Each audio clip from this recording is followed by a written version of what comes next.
75 years after India's independence, is it now time to rewrite India's history through India's lens? Well, the Indian Council of Historical Research certainly thinks so, and it has launched a project to do exactly that. Now, what does rewriting history mean? Can you even do that? Yes, says the ICHR, because it is going to use sources available in vernacular languages and scripts with an aim to give due credit, quote-unquote, to dynasties who have been missed out. For example, the Ahom dynasty that Assam for a long 600 years, or the Marathas. ICHR member Umesh Kadam is joining us now on the broadcast. So is historian Ashok Kumar Pandey. Let me come across to you first, Mr. Kadam. First of all, thank you very much for your time here on Mirror Now. Can I ask, can you hear me, Umesh Kadamji? Yeah, okay. Please. So let me ask you this. Let me ask you this. What is currently the problem with the history that we read in our textbooks, whether in schools or colleges, that needs to be fixed? Why undertake this massive exercise that will employ 100 historians and go on for 4 years? What was the need?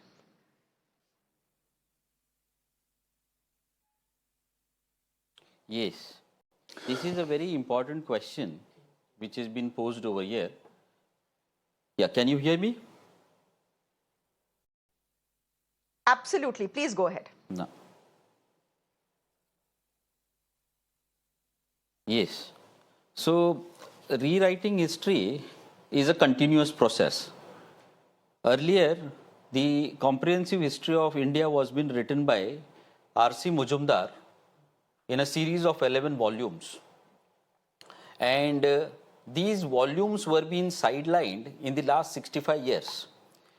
And you can understand that when these volumes were being sidelined, a new volume with a leftist orientation was being brought forth in the form of history and culture. So right now, there is a huge prejudice among certain scholars who are trying to challenge the ongoing process of writing comprehensive history. The first point which I would like to raise is that there are different kinds of orientations in history.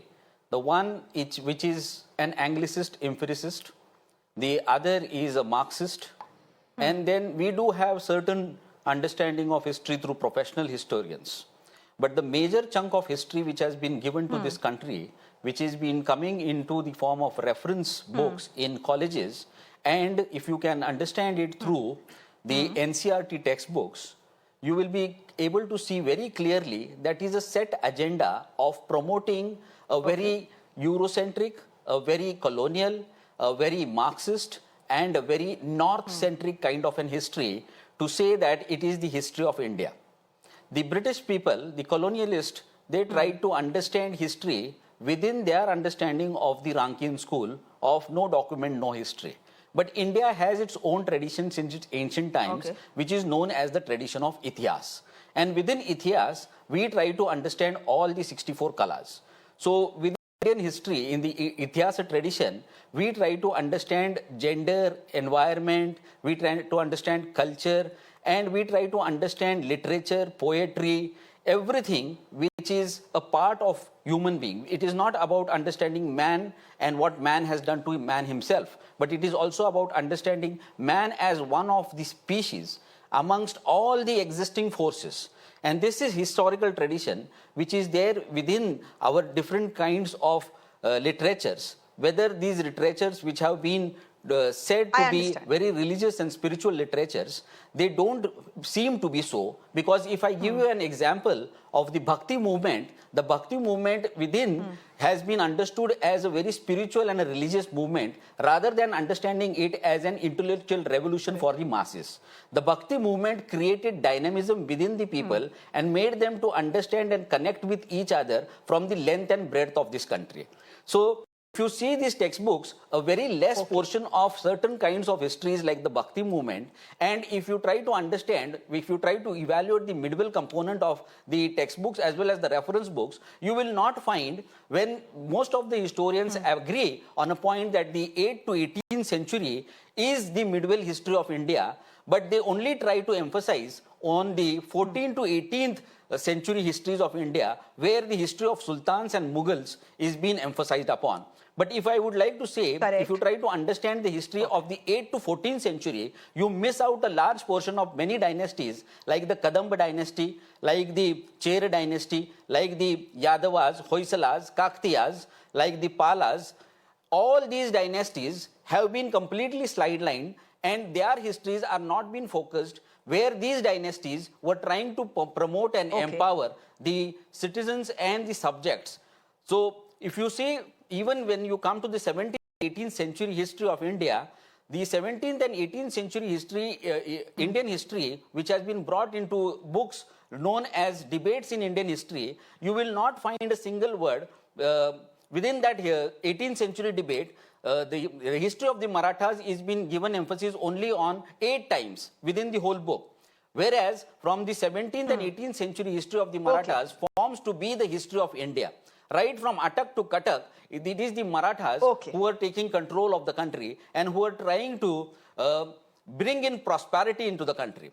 It is not that Marathas are being shown as robbers. So, Professor Marathas Umesh Kadam, are being shown as people who are extracting Chaut and Shardeshmukhi. Why is it that they are not telling the true facts of Maratha history?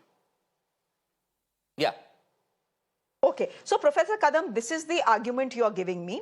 I'm just going to encapsulate for our viewers. This is the point. You are saying that Indian history has had a, Indian history has been looked through a particular lens, which is largely the colonial lens. It has been Eurocentric. A fact is that the Indian historical landscape has had a, a major leftist influence. The Mughals have taken priority over Hindu rulers like the Ahom dynasty, like the Marathas, and that was deliberate. But this is a question I'm going to ask you, and before, I'm going to go to Ashok Kumar Pandey as well. But here's the thing, Professor Umesh Kadam. Fact is that many people can argue, and many academics can argue, that who is saying that we are looking at Indian history via a Eurocentric lens or via a colonial lens? In the last 75 years, we've had stellar historians who've done their own research, who have written books, whose content has been and research has been reflected in our textbooks. So it's the premise that you give of the entire project that self is wrong. Would you like to answer that in 20 seconds before I can go to my other guests, sir?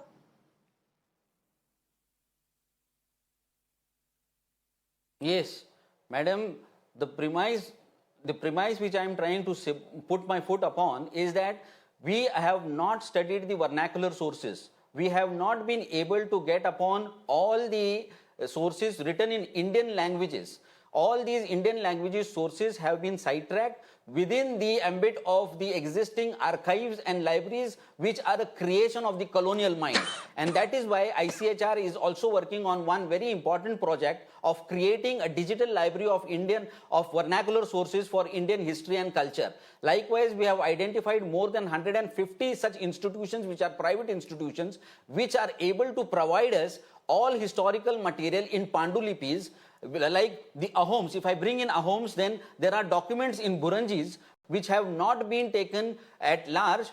Extensively, they have not been studied. There are Modi documents in Maratha history. There are Tanjore documents. The Mythic Society in Karnataka is having Kannada documents. In Kerala, we are having documents which relate to the history of science and technology in the ancient times and the medieval times. If we are able to utilize all these sources within the rewriting of our history, we will be able to get a different kind of a picture which will talk about the history of the local people, the local culture. The hoi polloi history will represent the voice of the Indian people, wherein we will not see that we are understanding a segmented history, but we will be able to understand a history which gives emphasis on a geocultural kind of an understanding of the Indian continent.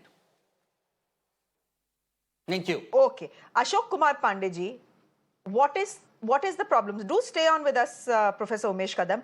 Ashok Kumar Pandey ji, then what is the problem with ICHR's attempt? They are saying we are not saffronizing our textbooks. We are not saffronizing history, as you're putting it.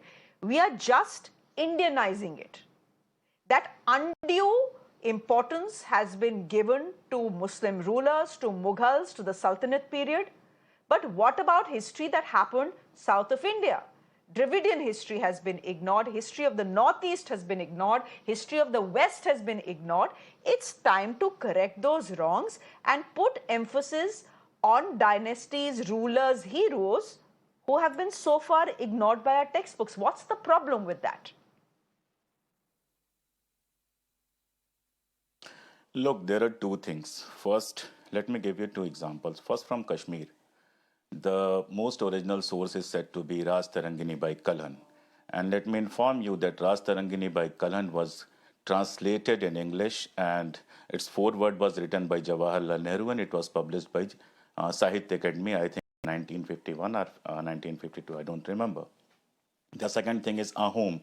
Umesh ji talked about Buranji. The Ahom Buranji was translated in 1913, as early as 1930, by the then Assamia government. And just after the independence in 1947, Bhuyam wrote a great book in English about Lachit Barphukan. As far as the other histories are concerned, which he was trying to emphasize, I don't think the southern history or the history of Maharashtra and other histories are not available. But how can you ignore that Mughal ruled this country for 400 years? So how can you ignore them? Now the second thing is, he was emphasizing that three kinds of history are there. One, colonial history. Second, Eurocentric history. Third, Marxist history. But he quoted he talked about Majumdar. That is rightist Hindi. He should accept rightist history, and he should accept it. And what he was trying to say is that they want to give us a rightist kind of history. He didn't use the word, but that was what he was trying to say. Now there was one prejudice. Let me accept it that for a minute, that there was one prejudice of Marxist, or you say Eurocentric, or you say colonial historians. Then here is another prejudice of right-wing historians, which the government want to patronize. How can you say that Marxist historians, Eurocentric historians, or colonial historians were not professional historians, but now the right-wing historians who has been given the task to rewrite the history are the professional one? One more thing, rewriting history, or better to say, hear me? Absolutely clearly. Can you hear me? Continue, please. Okay. So rewriting history, or rather I will say correcting history, updating history, is a very continuous process. New facts come and new books are written. This is the way history is written. This is the way history progresses. And that is an endless process. That is a regular kind of process. Now you want to intervene into it. You want to establish only one kind of thing, one kind of ideology in the history, and claiming that you are rewriting this. You are not rewriting the history. You are killing one kind of history and you are trying to portray other kind of history as professional history, as the real history. That's the problem. Now, if you want to rewrite the history, let us first check what were the wrongs of the earlier history. The things Umesh ji was claiming, I don't agree with that. We have ample resources, we have ample books on the histories he was claiming that has been ignored. I don't think Southern history has been ignored. There are so many books on Southern history. I don't think Maratha history has been ignored. But when you are talking about Maratha history, how can you ignore Mughal history? When you are talking about Shivaji, can you ignore Aurangzeb? When you are talking about Maratha history, No, you can't. Can you ignore about the other places? And you just want to ignore them because Professor, they don't belong to Hindu religion, or they are from some other religion. That's the problem. History cannot be written on the basis of religion. Professor Umesh Kadam, that is the fear. Participated in the history, everyone. Professor Umesh Kadam, that is the fear, Yes. that is the criticism. Yeah. That Can I come in in, the ma'am? process of what you call rewriting history, Muslims will be very clear demonized over here. and Hindus will be glorified. Yeah. I'm unable to hear.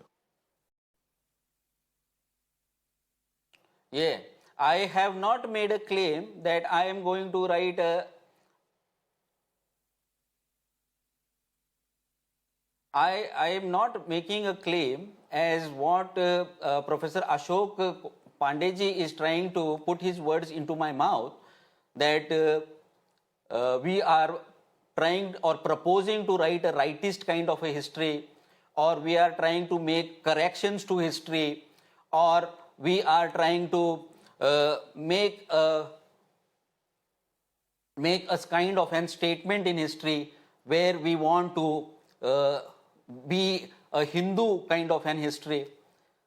For me, whoever has contributed significantly for my country, that is history. Pride of my nation is my history. That is the first point. Now, if there were ample of sources as what Professor Ashokji has said over here, then what was the reason that they did not utilize all those ample sources to write the NCRT textbooks or to write the reference books for the university syllabus? That is the first question. Now, he is trying to prejudge me with a certain kind of an prejudice. Okay? Then his prejudgment is that if history is a continuous process, 20 years back, ICHR was a place where we had all these left-leaning scholars who were doing their work through ICHR. Now, am I saying at any point, am I criticizing that they used ICHR and the then government used ICHR through these scholars to write a left kind of an history for the country? I did not make such kind of a claim. I am just trying to say that whatever has been missed out from the history, after 1965, we have not been able to make all these corrections. We still are under the colonial clout and the Marxist clout of trying to understand Indian history through the European lens, because the Marxist kind of understanding is also an European and a colonialist kind of an understanding of understanding India. I have very clearly said that first thing is writing Pride of India. Second thing is trying to see to it we give an history which will integrate all the states of India into one thread, who decides into one who is kind the of a pride of India and nationalism who which is is the hero required of for India? Now, There is Professor Kadam. Who decides The people of India who decides who's the pride of India? Who's the hero of India? Now, what do you mean people of India? Now, for example, Tipu Sultan. एक minute, professor Umesh कदम, एक minute. For example, Tipu Sultan. एक second, Mr. Pandey, एक second. Sum up Shivaji into one paragraph, then are you not मुझे going बोलने to का वक्त ignore मिलेगा. Shivaji? Or when are you going to write the history? When are you going to write the history of the Mughal Maratha war, which went on for 25 years? Okay, but here's the thing. I'm saying, how do you decide who's a hero and who's a villain? Fact is that legacies are disputed. Tipu Sultan, many people call him the first freedom fighter of India. And yes, there is another set that says he's a killer of Hindus. So how do you decide? How do you judge? Yes, Panditji, please go ahead. अरे यार मैं हूं या नहीं इसमें? Can I speak? Yes, Panditji, I said go ahead, please. Oh, I couldn't hear. Now, the same thing Professor Umesh is repeating. Now, let us suppose that a government implied all the leftist historians and gave a certain kind of view of history. Now, this government is going to imply all the rightist historians and give another kind of history, another kind of view of history. What is the difference? What is the difference? Will politician decide who is a professional historian and who is not? Will politician? He says that people will decide who is the glory. Now, how will you get people? People's mandate. You will say that government is people's mandate, and so the government appointed historians will be professional historians, and those who don't agree with the government are not professional. You are saying that Shivaji has been done in one paragraph only. You are saying that Maratha Mughal war is nowhere in the history. Come on. Every student of history knows enough about Maratha Mughal wars. Every student of history knows that there are several books on Shivaji, and anyone who wants to read about Shivaji can go and read a number of books. You talked about Tipu Sultan. Yes, let us talk about Savarkar. A set of historians say that he was not a patriot. I also talked about And the another set Yadavas, of Hoysalas, historians say Kaktiyas. that he I was a also patriot. talked about them. Why don't you emphasize on that, sir? Sir, I couldn't hear. Sir, I didn't disturb you. Plus, I couldn't hear a lot. I couldn't hear a larger part of your speech just because of some technical problem. So I'm reflecting on only those things which I could hear. Okay. I'm now, sorry. who will decide who is professional and who is not professional? Panditji, finish your point. Now, who will decide who is professional historian? That's what I'm saying. Who will decide who is professional and non-professional? Who will decide that this is the history one should read and this is the history one should not read? Will the politicians decide? Will the political dispensation will decide what should the people read? If one government is giving all the masses historians the way, other government is giving everything to the rightist historian, we are always going to have certain kind of biased history. If ICHR really want but history cannot be fiction. Here's all I'll say. Unbiased history of here's this all country, I'll say. History cannot be fiction. Yeah, history can't be yes, fiction. we need an unbiased history of this country. Absolutely, and history cannot be fiction. And the point also is that, Professor Kadam is saying, don't prejudge me. And I don't think that we should prejudge the ICHR's effort. Look, fact is, it's their reputation on the line. They are going to be spending 4 years, writing, rewriting Indian history via various vernacular sources, etc. 100 historians will be at the job. If they do a shoddy job, if they do a biased job, there are enough and more independent academics in this country who will stand up and say, this is not going to work. This is one-sided. This is saffronization of history. Till then, I say, give them a chance. Let them do what they are doing. And let's see what they come up with. We leave it there for the moment. Gentlemen, it's been a good discussion. Thank you both for coming here. Professor Umesh Kadam, Member Secretary ICHR, and Ashok Kumar Pandeyji, who's an author and a historian as well. Absolutely. So let them go ahead with it. As I said, their reputation is at stake. We leave it there for the moment. Thank you very much. And I'm going to thank our viewers for watching as well. Afrida Noy joining you at the top of 9 with all the headlines and the top stories of the day. Do stay with us.